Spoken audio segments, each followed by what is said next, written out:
the #1 rule for financial success as a business owner. For many business owners, myself included, starting our business is about creating freedom, creating the ability to have unlimited income, to create a lifestyle that is our choosing of how we want to spend our days, and to escape the rat race, to really follow our sense of passion and purpose and make a difference in the world with what we know to be our gifts and our zone of genius. But unfortunately, what often happens a little bit down the track is that the subject of money becomes a really rude awakening and a major source of stress. And it's usually because people are not aware of and don't honor this #1 rule for financial success in business.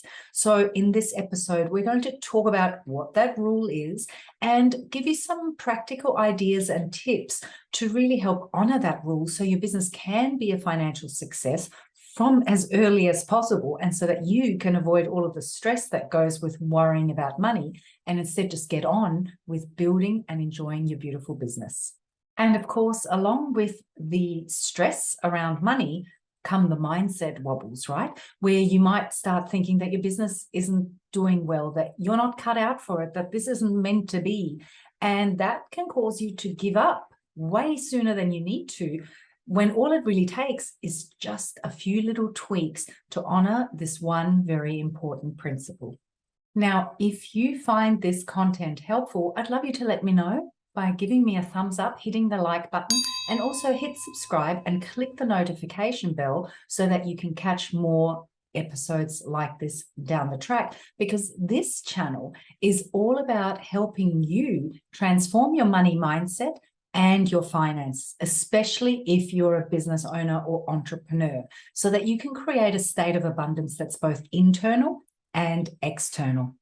So back when I started my finance business, I was really blessed because I was aware of this rule for financial success.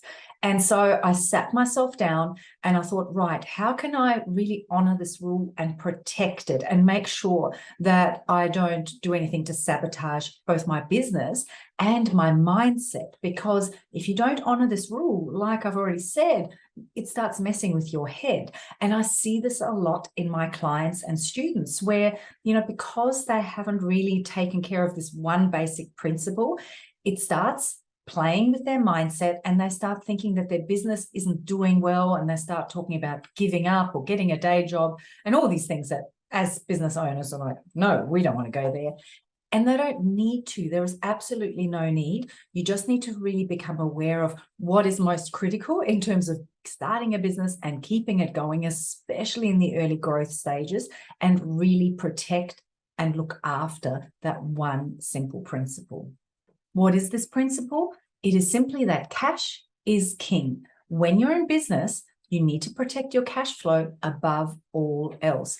And it can be really easy to go off track with that, not protect your cash flow, and then get yourself into a pickle where it feels like your business isn't making enough money, it's unable to pay its bills, and you start feeling like a failure, like you're not succeeding, when actually you are succeeding, but you just needed to tweak a few things to help you ensure that your cash flow is always protected. Because when you don't do that, you basically end up worrying for nothing. Now, I actually have recorded a whole bunch of episodes for you before on some of the key concepts around making sure that your business succeeds. And, those two main ones that I want to point out to you being #1, that you're not an employee anymore. And I talked about that a fair bit in this episode here. I also talked about in this episode about some of the mindset shifts and the accompanying habits that really will ensure your business success. But let's talk about specifically about some key things you can do to protect your cash flow so that the money to keep your business running, to pay yourself, and to ultimately grow and expand your business is always available for you. Now, the first of those things is to make a deal with yourself to take a long-term view. So this comes in a couple of different forms. #1, from a mindset point of view, a lot of people will go convincing themselves that their business isn't doing well on the basis of just what happened this last month. And they don't really look at a longer term view, which is something that I made an agreement with myself that I would only ever judge how well my business was doing based on the last 6 months average. So that's kind of, the mindset point of view. But when you translate that into the practical and protecting your cash flow point of view, it's also, well, let's do that moving forward as well. As money comes in, it's not just about, hey, look how much money we have to spend this month and let's redevelop our website and pay for that coaching program or, go on a holiday. It's actually, well, what money am I going to need to continue investing in my business for growth? What's coming up? What are my expenses going forward? And let's make sure that that money is available. So this comes down to actually having a great money system and smoothing your cash flow, which I talked about extensively in this episode here. And these episodes will all be linked for you down in the description below. And at the end of the video, they'll be clickable. A couple of them will be clickable up here for you. So there's loads more information and in-depth on all of this available. But taking a long-term view, both in the way you manage your money and in the way you think about your business and judge your business, is really critical to protecting that cash flow. It's always about, well, let's ensure that that money coming in isn't just, a trickle that then goes to a gush, that then goes to a trickle, that then somebody turns off the tap. As much as possible, how can we use the money that's actually physically coming in to create, I was going to say the illusion, but to use that money to actually provide a consistent source of cash for expenses, growth, and expansion in your business. And a great money system, such as the magnetic money system, which is what I take you through creating in the Magnetic Money System Bootcamp, will help you do that. So as I'm talking about this, is this ringing some bells for you? Are you thinking, oh, maybe I have been either judging my business just on the basis of short-term views, just looking at this week or this month and judging how well my business is doing? And also, have I maybe been guilty of not taking a longer-term view with the way I'm using the income that's coming into my business?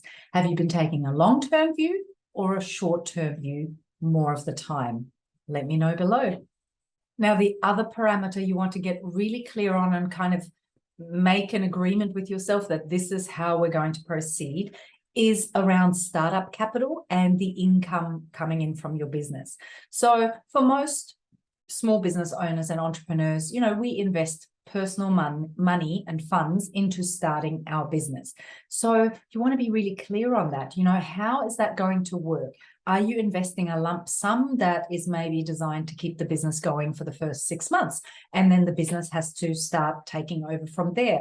Or are you going to be drip feeding some income into your business, maybe because you still have a job or a part-time job or partner's income or out of savings? And how long will that go on for? So being really, really clear on those things up front avoids you getting into a situation where, there isn't quite enough money coming in. And so you keep putting more and more and more money into the business. And because you haven't made an agreement with yourself, you panic, maybe way too early, because, say you sat down up front and said, look, starting a business is a big deal and it's going to take some time. And maybe I'll end up having to make some changes once I'm partway into it, realizing that I've gone down the wrong track. So let's say that I'm giving myself a year for the business to really pay its own way and to start paying me X amount of dollars. For example, whatever you come up with is going to be relevant to you. So you can absolutely have goals and dreams and ambitions of, having a lot more income a lot sooner. But let's use that as an example. So if you set that intention and you're really clear on it up front, and you've been kind to yourself and you've given yourself space to actually enjoy building your business, chances are you will get there a whole lot faster anyway, rather than just saying, look, this business is going to have to start making me 5-figure months within the first 3 months. And if not, I'm going to be so disappointed, because you're putting so much pressure on yourself in that case that you're going to choke the life out of it. And that pressure takes away from that creative energy and, passion, which is really the driving force behind most small businesses. So when you're really clear Any time that you're tempted to panic or worry, you can say, no, because this is the deal I made with myself. I've given myself a year. It's only the 3rd month. Don't panic just yet, right? So you're actually, by being really clear, giving yourself breathing space and allowing yourself to just focus on getting that business up and running. But you're also clear on what the boundaries are. You know, this is when the money runs out, or this is when the business has to start paying me X amount of dollars. And so that will help you actually business plan and get your strategy in place, right? And as you do that, then you can also allocate that available money from whether there was, you know, that cash injection or funding that got the business started, and then the income that's coming in as the business starts generating income. Are you needing to pay that money back? Or is that just, you know, a startup gift and that's the end of it, and it's just shares in the company maybe that the startup capital has purchased? You need to work it out and be really clear, and that clarity allows you to then ensure that you're protecting your cash flow and you're using your cash flow really, really wisely. When you set out to smooth your cash flow, such as I teach you in the Magnetic Money System Bootcamp, you not only manage to smooth the cash flow in terms of surplus and shortfall each month to make sure that, you know, you don't run into a cash flow crisis, but you're also approaching it from the other end, which is to ensure that you don't overspend, that you're doing that forecasting, knowing what your expenses are and kind of smoothing the expenses as well as the income. So it's kind of like a, I don't know, I'm thinking sponge cake. Sponge cake is the word that came to mind. It's that effect of, you know, really approaching it both from above and below, smoothing the income, smoothing the cash flow. Enjoy your sponge cake. And if you already know, you really need to get your money system sorted and organize your finances to ensure that you're smoothing that business cash flow and getting your personal bills paid, then you definitely want to check out the Magnetic Money System Bootcamp, where I take you through my entire magnetic process to make sure that you sort out both your business finances and your personal finances, so you know what's what, so you're smoothing that cash flow and achieving your financial goals, whether that's paying off debt or accumulating savings or buying a new home, whatever it is. We make sure that your money system is actually programmed and then able to be put on autopilot to get you there. And you know what? Once it's all set up, it only takes you 5 minutes a week to manage your money. That's my favorite part by far. Now, that's the Magnetic Money System Bootcamp, and the description below, yes, will include the link to go check it out. And if you want to just dip your toe in the water and just get started by maybe organizing your banking, then be sure to jump on my free workshop. It's called Organize and Tidy Your Banking, because that's exactly what we do. And we really start looking at that separation between personal banking and finances and business banking and finances, and how things should be set up to optimize that flow, smooth that cash flow, so that in your business, cash is king, and in your personal life, your bills get paid and you get to achieve your goals. It's actually the first half step of the Magnetic Money System Bootcamp. So you can go check that out as well. The link to that is in the description below for you also. I trust you enjoyed this video, and I would love you to let me know by hitting the like button, clicking subscribe, and share it with any friends who would really appreciate it. I will see you next time, when I will continue helping you with handy tips and tricks to help you embrace more abundance, both inside and out. And don't forget, no, on this side, we've got a couple more episodes that you might want to check out next, especially if you want to dive deeper into what we just talked about. See you soon.